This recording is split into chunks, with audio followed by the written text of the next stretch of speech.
지난 시간에는 다윗이 하나님의 언약궤를 기럇 여아림에서 예루살렘으로 가져오려고 소가 끄는 수레에 언약궤를 싣고 오는 것을 살펴보았습니다. 그러나 다윗의 언약궤 운반 그 작업은 실패로 끝났습니다. 이 소가 짐승이다 보니까 본능에 충실합니다. 타작마당에서 곡식 냄새를 맡고 날뛰다가 수레에서 언약궤가 덜컹덜컹거립니다. 우사가 그걸 자기가 맨손으로 붙잡았다가 하나님의 영광을 침범한 죄로 인해서 그 자리에서 즉사합니다. 그 사건이 있고 다윗이 하나님을 크게 두려워해서 예루살렘으로 가져오지를 못하고 언약궤는 가드 사람 가들림몬 오벳에돔의 집에 머물게 됩니다. 오늘은 12절에서 23절 말씀을 통해서 그 이어지는 내용들에 대해 살펴보도록 하겠습니다. 자, 12절 말씀해 보니까 하나님께서 그 언약궤로 인해서 오벳에돔의 집과 그의 소유와 그 모든 것에 복을 주셨다는 소식을 어떤 사람이 다윗에게 전달해 주었습니다. 자, 하나님께서는 자기를 섬기는 자들을 기뻐하십니다. 그래서 이 오벳에돔이 날마다 하나님의 궤 앞에서 하나님을 섬기고 예배하고 그 언약궤를 지키는 것을 보고 하나님께서 그 집안에 복을 주셨다는 겁니다. 다윗이 그 이야기를 듣고 이제는 즐거운 마음으로 기쁜 마음으로 하나님의 궤를 오벳에돔의 집에서 다시 자기에게로 예루살렘으로 모셔 올리려고 계획을 합니다. 하나님께서 그 언약궤가 오는 과정에서 우사의 잘못으로 인하여 우사를 치셨는데 무섭게 진노하시는 하나님으로 인해서 다윗도 두려운 마음이 들었던 겁니다. 근데 이제는 진노하시는 하나님보다는 하나님께서 복 주시는 하나님, 자신과 자기 백성에게 복 주시는 하나님을 기대하면서 즐거워합니다. 이번에는 하나님의 말씀대로 언약궤를 운반하자 그렇게 결심을 하고 율법에 따라서 13절에 보니까 주의 궤를 맨 사람들이 6걸음을 가매 그가 소와 살찐 것들로 희생물을 드리고 자 이제는 소가 끄는 수레에 언약궤를 실어 오는 것이 아니라 언약궤를 맨 사람들이 레위 사람 제사장들이 이제 옮기는 겁니다. 이전에는 하나님의 궤를 옮길 때 하나님의 말씀, 하나님의 규례대로 하질 않았습니다. 역대기상 15장 13절 말씀을 보니까 처음에는 너희가 그것을 하지 아니하였으므로 주 우리 하나님께서 우리를 찢으셨으니 이는 우리가 합당한 규례대로 그분을 찾지 아니하였기 때문이라 하며 이전에는 지난번에는 언약궤를 옮길 때 레위 사람들을 통해서 옮긴 것이 아니라 하찮은 미물 그 소가 끄는 수레에 하나님의 언약궤를 모셔오려고 했다는 겁니다. 이제는 그렇게 해서는 안 되겠다. 역대기상 15장 15절을 보니까 모세가 주의 말씀에 따라 명령한 대로 레위 사람들의 자손들이 막대들로 하나님의 궤를 들어 어깨에 매니라. 하나님의 언약궤는 사람들이 맨손으로 만지지 못하도록 궤 양옆에 금으로 만든 고리들이 달려 있습니다. 그 고리 사이에 막대를 장대를 넣어 가지고 그 막대를 어깨에 메고 언약궤를 옮기는 겁니다. 이제 이전에는 합당한 규례대로 하지 않았는데 이번에는 주의 말씀에 따라 명령하신 대로 레위 사람들을 통해서 옮기게 했습니다. 그래서 주의 궤를 맨 사람들이 6걸음을 걷자 다윗이 하나님 앞에서 소와 살찐 것들로 희생물을 드렸다고 기록되어 있습니다. 6걸음 걸을 때마다 계속해서 희생물을 드린 게 아니고요. 6발자국을 딱 떼놓으니까 마지막 7번째는 실은 완전한 수라고 그러죠. 6발자국 옮기고 나니까 이제서야 하나님께서 예루살렘으로 이제 언약궤를 보내시는구나. 기뻐하면서 7이라는 숫자를 다 채우기 전에 하나님 앞에서 먼저 감사의 예물을 드리면서 기뻐합니다. 자, 언약궤가 이제 하나님의 백성 이스라엘의 수도 예루살렘으로 들어오는 정말 장엄한 그런 순간입니다. 그때 14절에 보니까 주 앞에서 힘을 다하여 춤을 추니라. 다윗은 아마 에봇을 입었다고 했습니다. 아마포로 만든 에봇을 입고 하나님 앞에서 다윗이 춤을 추었습니다. 왕이 좀 채통을 지켜야 되는데 얼마나 엄숙하고 경건한 그런 자리입니까? 그리고 그 자리에서 왕으로서 위엄을 다 갖추고 행사를 주관해야 되는데 다윗은 체면이나 채통보다도 하나님으로 인하여 기뻐하고 즐거워하는 그 자체를 더 중요시했던 것입니다. 그래서 주 앞에서 힘을 다하여 춤을 추었습니다. 다윗이 아마 에봇을 입었다고 하죠. 이 아마는 아마라는 그 식물 섬유로 만든 그 배를 말합니다. 그래서 아마포로 만든 그 에봇을 입었습니다. 에봇은 원래 대제사장들만 입는 거 아닙니까? 그렇게 생각하시는 분들이 있는데 에봇은 두 종류가 있습니다. 원래 에봇이라는 것은 그 하나님을 섬길 때 입는 앞치마처럼 여기 머리 들어가는 이 구멍이 있고요. 양쪽에 팔 넣는 곳이 있습니다. 그래서 뭐 조끼 비슷하게 생긴 앞치마라고 생각하시면 됩니다. 자, 근데 출애굽기에 나오는 대제사장이 입는 그 에봇이라는 그 예복은 여러 가지 색깔의 실로 구성되어 있습니다. 금색 실, 청색, 자주색, 주홍색, 흰색 아마실로 짜서 만든 옷입니다. 아주 화려하게 되어 있어요. 금색 들어가고요, 흰색 들어가고요, 청색과 자주색과 주홍색 들어갑니다. 화려한 옷입니다. 그리고 또 그 에봇에 뭐가 달려 있어요? 판결 흉패도 달려 있습니다. 이거는 대제사장만 입을 수 있는 옷입니다. 요 에봇을 이야기할 때는 히브리어로 셋이라는 단어를 사용합니다. 그런데 다윗이 입었던 그 아마 에봇은 히브리어에서 바드라고 합니다. 같은 에봇인데 옷의 형태나 구조는 같습니다. 그런데 재질이 달라요. 입는 사람이 입을 수 있는 자격이 각기 다릅니다. 흰색 아마 에봇은 대제사장이 아닌 일반 제사장들이나 예배자들이 입을 수 있는 그런 옷이라는 겁니다. 그래서 제사장이 아닌데 대제사장이 아닌데에도 에봇을 입은 사람들이 있습니다. 사무엘기상 2장 18절에 보면 그 사무엘은 어려서 아마 에봇을 입고 주를 섬겼더라 그렇게 기록되어 있습니다. 사무엘은 레위 사람이긴 하지만 제사장 출신 아론의 후손은 아닙니다. 그런데 그는 하나님 앞에서 섬기기 위해서 제사장의 그 화려한 에봇 말고 흰색 아마 에봇을 입었다는 겁니다. 그리고 사무엘기상 22장 18절에 보면은 그 노업에 있는 제사장들의 도시 그 노업에 있는 제사장들 그 사람들은 아마 에봇을 입었다고 기록되어 있습니다. 대제사장이 아니라 그냥 일반 제사장들인데 아마 에봇을 입고 주를 섬겼습니다. 그래서 이제 성도들 가운데서는 다윗은 유다 지파 사람인데 레위 지파도 아니고 대제사장도 아닌데 왜 에봇을 입었습니까? 그런 질문이 들어오는데요. 우리 그 질문을 조금 바꾸어서 질문을 할 필요가 있습니다.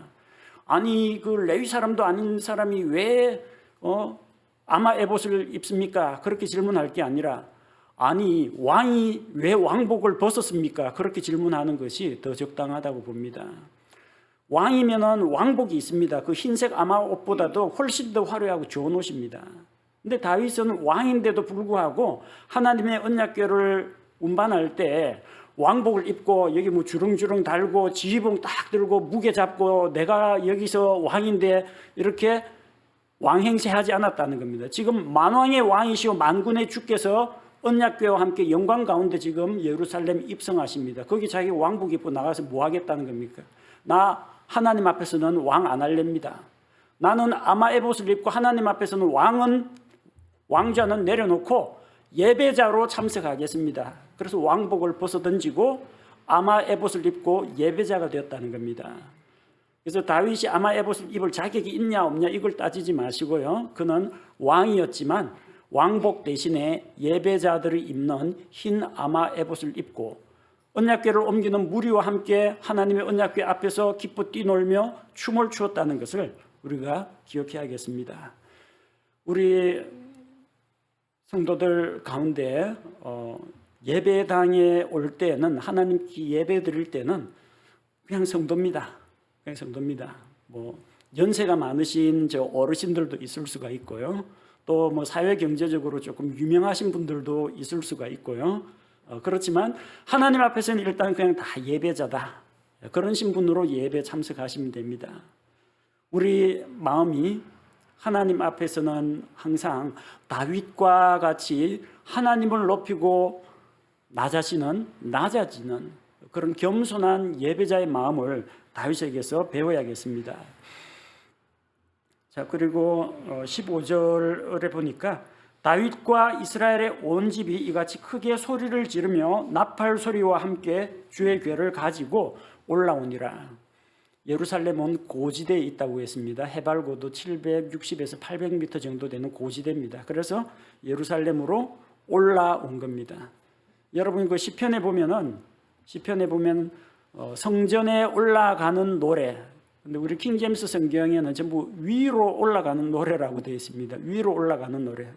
직역을 하자면 위로 올라가는 노래인데 그게 뭐냐면은 성전에 올라가는 노래입니다. 예루살렘 멀리서 순례자들이 혹은 또 이스라엘의 다른 도시들에서 예루살렘으로 올라가려면 높은 언덕길로 올라가야 됩니다. 그래서 올라갔다. 실제 그 지형이 고지대이기 때문에 주의 궤를 가지고 올라오니라. 예루살렘이 수도인 탓도 있지만 실제 물리적으로도 높은 지대에 있습니다. 하나님의 언약궤를 메고 올라왔습니다. 궤를 맨 사람들이 좀 고생을 했을 겁니다. 그냥 수레 싣고 소들을 채찍질 해가지고 몰고 가면은 편하긴 하겠는데 율법의 말씀에 따라서 하나님께서는 소의 힘도 황소의 힘도 말의 다리도 기뻐하지 아니하시고 우리 사람들 자기를 섬기는 제사장들의 헌신을 기뻐하시기 때문에 그 경사로를 언약궤를 메고 그들은 올라갔습니다. 자, 그래서 언약궤가 올 때 다윗은 물론이고 다윗도 아마 에봇을 입고 그 앞에서 힘을 다해서 춤을 추었고 이스라엘의 온 집도 크게 환호하면서 외치고 나팔을 불고 성대한 행사를 벌였습니다. 근데 꼭 이렇게 하나님 앞에서 열정적으로 찬양을 하고 막 이렇게 하나님을 높이면 꼭 찬물 뿌리는 사람이 한두 사람 정도 나옵니다. 그런 사람 없으면 좋겠지만 가끔 그런 사람들이 나와요. 16절에 보니까 주의 궤가 다윗의 도시로 들어올 때에 사울의 딸 미갈이 창으로 내다보다가 다윗 왕이 주 앞에서 뛰며 춤추는 것을 보고 마음속으로 그를 업신여겼다. 그렇게 기록되어 있습니다. 다윗은 하나님 앞에서 있는 힘을 다해서 춤을 추고 자기 기쁨을 감추지를 못하고 있는데 미갈은 창으로 내다봤다고 했죠. 뭡니까? 다윗은 저 내려가서 언약궤를 모시고 오는 행렬에 그 앞에 서가지고 기뻐 뛰노는데 미갈은 같이 안 갔다는 이야기입니다. 왕궁의 창문으로 한번 바깥에 행사하는 거 내려다 본 겁니다. 근데 보니까 자기 남편이 그 채통머리 없게 일국의 왕이 주 앞에서 좋다고 춤추고 뛰어놀고 있는 걸 보는 겁니다. 자기는 사울 왕의 딸 미갈 공주입니다. 공주 출신입니다. 근데 제가 보니까 베들레헴에서 올라왔던 베들레헴 촌놈 한 명이 거기서 춤을 추고 있는 거예요. 속이 뒤집어지는 겁니다. 여보 제발 채통 차리고 체면도 좀 차리고 왕의 위엄도 좀 갖추고 해야 되는데 다윗이 그렇게 신나게 뛰놀고 있으니까 미갈은 답답했을 겁니다. 주의 궤가 예루살렘에 들어오는데 미갈은 나와보지 않았습니다. 방관자입니다. 이렇게 하나님 앞에서 열정을 다해서 섬기는 사람이 있는가 하면은 멀리서 그걸 지켜보면서 방관자로 있으면서 자기는 그 행렬에 가담하지 않았으니까 여러 가지 이제 비판을 하고 불평을 하고 입을 대기 시작하는 겁니다. 자, 그래서 이 기쁜 행사에 미갈과 같은 또 이런 일탈자가 발생한 것은 대단히 이제 안타까운 일입니다. 미갈이 그렇게 비웃거나 말거나 하나님의 언약궤는 어쨌든 성막 안으로 들어옵니다. 17절에 보니까 그들이 주의 궤를 가지고 들어가서 다윗이 그것을 위하여 친 성막의 한가운데 곧 그것의 처소에 두매 다윗이 번제 헌물과 화평 헌물을 주 앞에 드렸다 기록되어 있습니다. 예루살렘으로 하나님의 언약궤가 들어올 것을 대비해서 미리 텐트, 휘장을 딱 쳐가지고 성막을 만들어 놓았습니다. 그리고 그 성막 안으로 하나님의 언약궤가 들어왔습니다. 다윗은 그 앞에서 주 앞에서 번제 헌물, 번제가 무엇입니까? 하나님 앞에 희생 짐승을 통째로 있는 대로 다 드리는 겁니다. 전체를 불살라 드리는 헌물을 번제 헌물이라고 합니다. 이것은 온전한 헌신, 하나님께 완전히 모든 것을 드린다는 헌신의 표시입니다. 그리고 화평 헌물, 하나님과 교제를 하기를 원하거나 하나님께 감사한 일이 있거나 하나님 앞에 서원한 것을 지키거나 할 때 드리는 헌물이 화평 헌물입니다. 죄가 있어가지고 죄 문제를 해결하기 위해서 드리는 게 아니라 하나님과의 친교를 위해서 드리는 헌물입니다. 이렇게 하나님 앞에 헌물을 드리면서 다윗은 하나님께 경배를 드렸습니다. 이렇게 헌물을 드리는 것은 다윗 개인의 행사가 아니고 옆에 있는 수많은 이스라엘 백성 또 수많은 회중들이 있습니다. 그걸 대표해서 하나님 앞에 자기가 직접 예배를 인도한 겁니다. 그리고 18절에 다윗이 번제 헌물과 화평 헌물 드리기를 마치고 곧바로 만군의 주의 이름으로 백성을 축복하였으며, 다윗이 헌물 드리는 이 일을 집례를 하긴 했지만 실제로 섬기는 자는 레위 사람 제사장들이 섬깁니다. 근데 다윗이 그 앞에서 헌물을 드리고 이제는 백성들 앞에서 하나님의 영광과 위엄을 선포하고 만군의 주의 이름으로 백성에게 축복합니다. 하나님께서 이 이스라엘 백성에게 하나님께 예배드리기를 사모하여 모인 이 회중에게 복을 주시기를 기원한 겁니다. 그리고 19절에 다윗이 백성에게 먹을 것을 나누어 주었습니다. 다윗이 각 사람에게 빵 한 덩이, 고기 한 조각, 포도즙 한 잔씩을 나누어 주었습니다. 많은 백성들이 모였을 텐데 지난번에 1차로 언약궤를 메어 올릴 때 소집한 회중이 이스라엘에서 택한 사람 3만 명이라고 했습니다. 이번에도 아마 그 비슷한 숫자를 소집했으리라 생각합니다. 그럼 그 많은 사람들에게 그 고기를 나눠주려면 도대체 하나님 앞에서 희생물을 얼마나 많이 드렸는지, 얼마나 많은 희생물을 드렸는지 우리가 대충 짐작할 수가 있습니다. 자, 그렇게 해서 백성에게 먹을 것, 마실 것을 주고 집으로 돌려보냈습니다. 자, 그래서 언약궤를 예루살렘으로 모셔오는 이 행사는 성공적으로 이번에는 잘 마쳤습니다. 이제는 이제 이스라엘 온 회중을 축복하는 것에 이어서 자기 집으로 들어와서 자기 집안 사람들을 축복해야 됩니다. 그래서 20절에 보니까 다윗이 이제 돌아와서 자기 집안 사람들을 축복하는데 아까 언약궤를 모셔 올리는 그 행사에는 참여하지 않고 창밖으로 내다본 여자 있죠? 사울의 딸 미갈이 나와서, 사울의 딸 미갈이, 하나님께서도 아예 작정을 하고 이렇게 기록하셨다고 보시면 됩니다. 다윗의 아내 미갈이, 이렇게 하면 좀 아주 부드럽고 친근할 텐데 다윗의 아내라는 말은 없고 사울의 딸 미갈이라고 아예 공주 행세하기 좋아하는 사울의 딸, 이렇게 못을 박아놨습니다. 이게 뭐예요? 다윗의 아내가 아니라는 이야기예요. 결혼했기 때문에 아내는 아내인데 그 미갈을 표현할 때 다윗의 정실 부인, 다윗의 아내 이렇게 표현하지 않고 하나님이 사울의 딸, 그 공주 행세하기 좋아하는 그 이전 왕 사울의 딸, 사울의 공주 미갈, 이런 식으로 표현했다는 겁니다. 왜 그렇게 했겠어요? 아내면 남편을 존중하고 섬기고 남편과 한 마음이 돼야 됩니다. 남편이 가자고 하면 따라 나가야 됩니다. 하나님의 언약궤가 들어오는데 어디 왕궁에서 창밖으로 언약궤를 위에서 아래쪽으로 내다봅니까? 내려가야 돼요. 근데 그렇게 하지 않았다는 거예요. 그리고 미갈은 오히려 남편인 다윗을 조롱했습니다. 오늘 이스라엘 왕이 어찌나 영화로우시든지, 비꼬는 말이에요. 영화롭다는 이야기가 아니라 추태를 보였다라는 것을 반어법으로 표현한 겁니다. 미갈은 다윗이 자기 신하들의 계집종들 눈에 몸을 드러낸 것을 비난했습니다. 중요한 것은 다윗의 몸이 드러났느냐 안 드러났느냐가 중요한 게 아니라 하나님의 언약궤가 이번에는 무사히 들어오느냐 마느냐가 중요한 건데, 미갈의 관심사는 그게 아니었습니다. 자기 남편이 왕인데 좀 채신머리를 좀 지켰으면 좋겠는데 저렇게 옷자락을 펄럭이면서, 그 앞치마 같이 생긴 옷자락을 펄럭이면서 뛰놀고 있으니까 속이 터지는 거죠. 그래서 다윗이 힘을 다해서 춤을 추다가 아마도 안에 속옷이 흘러내렸을 수도 있습니다.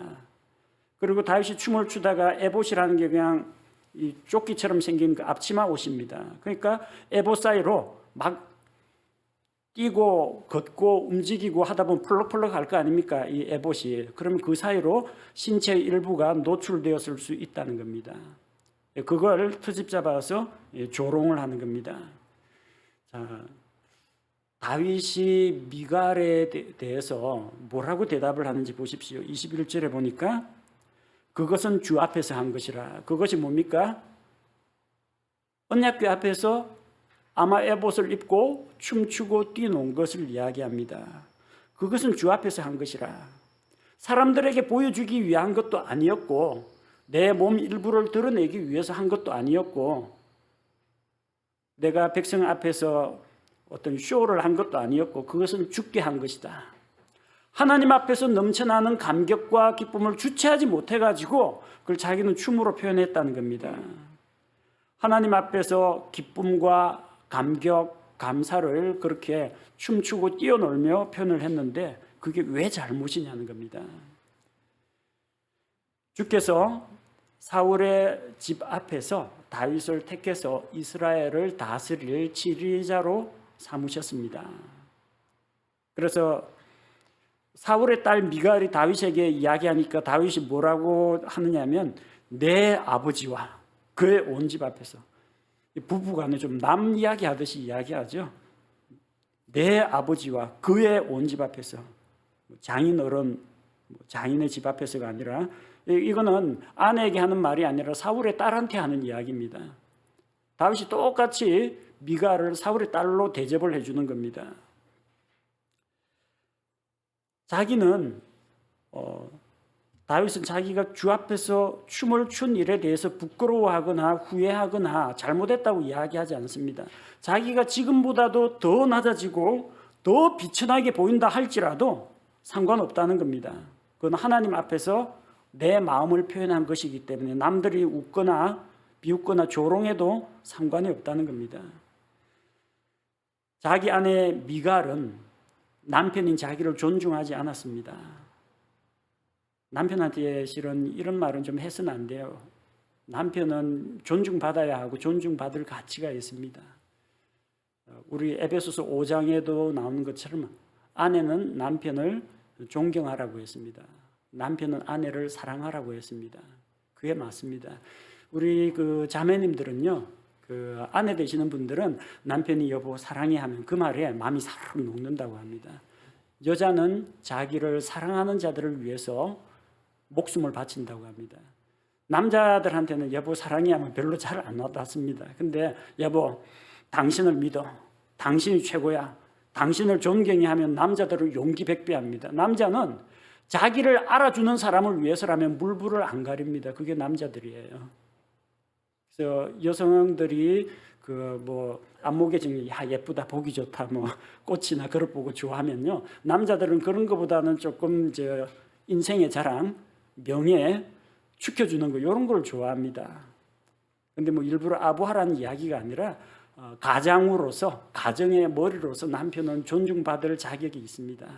미갈이 그 부분은 남편을 위해서 남편에게 존경을 표했습니다. 남편이 좀 실수를 했거나 뭐 옷이 흘러내렸거나 신체가 노출됐거나 그거하고는 별도로 딴 사람이 욕하더라도 미갈은 그거 다윗을 변호하고 오히려 다윗을 세워줘야만 했다는 겁니다. 근데 그렇게 하질 않았죠. 다윗은 아내 미갈에게서 그런 서운한 마음이 들었을 겁니다. 당신은 나를 높여주지 않고 나를 무시하고 그렇지만 당신이 말한 미갈이 뭐라고 했습니까? 이스라엘 왕이 자기 신하들의 계집종들 앞에서 염치 없이 몸을 드러냈다고 하는데 당신이 말한 그 신하들의 계집종들한테는 적어도 내가 존경받을 수가 있을 거다 그렇게 이야기하면 당신 나 존경 안 해도 괜찮아. 근데 당신이 말한 그 신하들의 계집종들한테는 내가 높임을 받을 거라는 겁니다. 존경을 받을 거라는 겁니다. 자, 그래서 이제 언약궤를 모셔오는 이런 성공을 했는데 꼭 이런 행사에 이제 뭐 딴지 걸고 비판하는 사람 때문에 다윗의 가정 안에서는 이런 불화가 싹 텄습니다. 그 불화의 원천은 미갈의 교만한 마음, 하나님을 존중하지 않고 남편을 존경하지 않는 그 거친 표현, 이것이 다윗의 마음을 아프게 했고 다윗도 미갈을 사울의 딸로 취급을 하고 또 자기가 아내로부터 존중받지 못하는 것에 대해서 이렇게 불만을 표했습니다. 23절은 참 뭐 이런 일이 있어서는 안 되겠지만 좀 안타까운 일이네요. 23절에 그러므로 사울의 딸 미갈이 죽는 날까지 자식이 없었더라. 그럴 수밖에 없겠죠. 어디 이 공주님한테 다가가긴 하겠습니까? 이 사랑스러운 아내한테는 접근을 하겠는데 이 도도한 공주님 계신데 다윗이 아비가일을 찾아가면 찾아갔지 미갈한테 가겠습니까? 아마 관계가 좀 서먹서먹해지지 않았을까 생각합니다. 다윗과 미갈 사이의 관계가 좋지 않으니까 남편하고 이제 만나가지고 하룻밤 같이 보내고 그래야 되는데 서로 외면해버리면 아이가 안 생길 수밖에 없습니다. 또 혹은 다윗과 미갈이 같이 정실 부인이니까 같이 잠자리를 같이 한다고 할지라도 하나님께서 남편을 그렇게 우습게 여기고 조롱하고 비꼬는 그런 미갈에게 자식을 주지 않으셨을 거라고 생각합니다. 어떤 이유에서이건 간에 미갈은 그래서 아이를 낳지 못하는 여자가 되었습니다. 이것은 상당히 안타까운 일입니다. 가정 안에서 남편이 아내를 사랑하고 아내가 남편을 존경할 때 그 안에서 사랑이 싹트고 그 사랑의 결실 열매가 자녀로 나타나는 겁니다. 오늘 말씀을 우리가 살펴보니까 지난번에는 우사가 하나님의 영광을 침범하는 것으로 인해서 하나님께서 진노하셨지만 이번에는 오베데돔이 하나님의 궤를 지키고 또 하나님을 모시고 섬기니까 그의 집안에는 복을 주셨습니다. 우리 하나님께서는 자기를 섬기는 자들에게 복을 주시고 필요한 것들로 채워주시는 분이십니다. 다윗은 하나님의 궤가 예루살렘에 들어올 때 크게 기뻐하고 또 그 기쁨을 이기지 못해서 춤을 추며 하나님을 환영했습니다. 다윗은 하나님의 궤가 안정된 처소에 들어오고 또 온 백성이 이제는 하나님 앞에서 한 마음으로 예배드릴 수가 있게 되었다. 그걸로 인해서 기뻐하였던 겁니다. 우리는 과연 다윗처럼 예배드릴 때 하나님으로 인해서 기뻐하고 하나님께 찬양 부르고 하나님께 기도를 올려드리는 것을 기쁘고 즐거운 마음으로 하고 있습니까? 다윗처럼 예배자가 되어서 예배드리기를 기뻐하는 사람이 되어야 합니다. 왕으로서 왕관이고 왕복이고 다 벗어놓고 아마 에봇을 입고 예배자의 신분이 되어가지고 겸손히 하나님을 섬기는 것을 하나님께서 기뻐하십니다. 미갈은 하나님을 향한 다윗의 열정을 조롱했습니다. 미갈은 남편의 마음을 헤아리질 못했습니다. 남편이 하나님 앞에서 열정적으로 섬기고 있다고 생각하지 않고 왕으로서의 채통과 품위를 더 중요하게 여겼기 때문입니다. 사람들마다 하나님께 대한 기쁨과 감격을 표현하는 방법은 조금씩 다를 수가 있습니다. 그래서 우리는 미갈처럼 다른 사람을 함부로 판단하지 말아야 합니다. 다른 사람들의 열정과 동기를 이해하고 좀 받아들일 수 있는 그런 마음을 우리가 가져야겠습니다. 우리 함께 기도하겠습니다. 하나님 아버지, 하나님께서는 소들이 끄는 화려한 수레 행렬을 기뻐하지 않으시고 레위 사람들이 어깨로 언약궤를 메며 하나님 앞에 헌신하는 것을 더 기뻐하시는 것을 보았습니다. 우리의 헌신과 섬김을 기뻐하시는 하나님께 우리의 마음을 다하여 우리의 몸을 다하여 하나님을 섬기고 하나님으로 인하여 기뻐하고 즐거워하는 마음을 우리의 말로 찬양으로 기도로 마음껏 표현하게 하옵소서. 아버지 하나님, 이런 다윗의 열정을 알아주지 못하고 미갈이 다윗을 조롱하고 또 비꼬고 불평했지만 그럼에도 불구하고 하나님께서 다윗의 그런 순수한 마음을 기쁘게 받으신 것을 보게 됩니다. 우리 가정에서나 교회에서나 나와 다른 사람이, 나와 다른 스타일의 사람이 있다고 할지라도 다른 사람을 비웃거나 조롱하지 말고 그 사람 속에 있는 순수한 열정, 또한 그 사람에게 있는 넘쳐나는 기쁨을 우리가 이해하고 받아들일 수 있게 하여 주옵소서. 다윗처럼 되기를 원합니다. 하나님으로 인하여 기뻐하고 하나님으로 인하여 만족하며 모든 것을 내려놓고 겸손한 예배자가 되기를 원하오니 우리의 경배를 받으시고 또 우리 모든 성도들의 가정에 복을 주옵소서. 예수님의 이름으로 기도합니다. 아멘.